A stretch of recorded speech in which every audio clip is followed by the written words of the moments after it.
بسم اللہ الرحمن الرحیم۔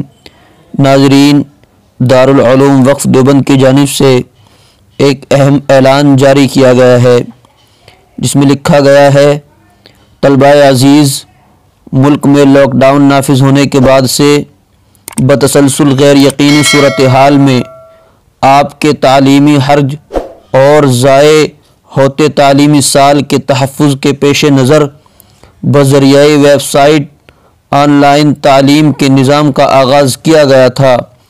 بعد از عید الاضحیٰ بلا انقطاع مسلسل و بے اہتمام جاری ہونے والے اس نظام کے مفید نتائج برآمد ہوئے اور آپ نے اس نظام تعلیم سے بخوبی استفادہ کیا۔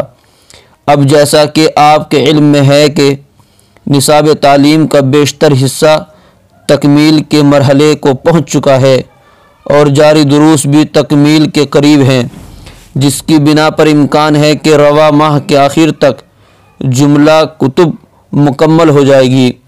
اسی کے ساتھ رواں تعلیمی سال بھی رواں ماہ یعنی ماہ جمادی الاخر کی اختتام کے ساتھ مکمل ہو جائے گا انشاءاللہ تعالی، والحمدللہ علی ذالک۔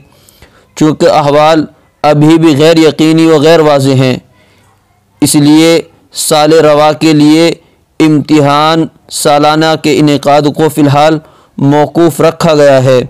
انشاءاللہ ماہ شوال میں امتحان سالانہ کا انعقاد عمل میں آئے گا، جس کی جملہ تفصیلات سے آپ کو پیشگی مطلع کر دیا جائے گا۔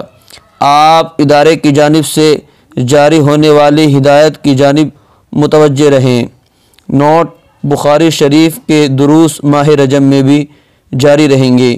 یہ سید احمد خضر شاہ مسعودی، صدر المدرسین و ناظم تعلیمات، دارالعلوم وقف دیوبند کی جانب سے یہ اہم اعلان جاری کیا گیا ہے، جس میں حضرت نے یہ کہا ہے کہ جو امتحان ہونے ہیں، جو طلبہ آن لائن درس میں شامل تھے ان کا امتحان کیا جائے گا، لیکن ان کا امتحان سالانہ امتحان شوال میں کیا جائے گا، چونکہ احوال ابھی بھی غیر یقینی اور غیر واضح ہیں، اس وجہ سے ان کا امتحان شوال میں کیا جائے گا۔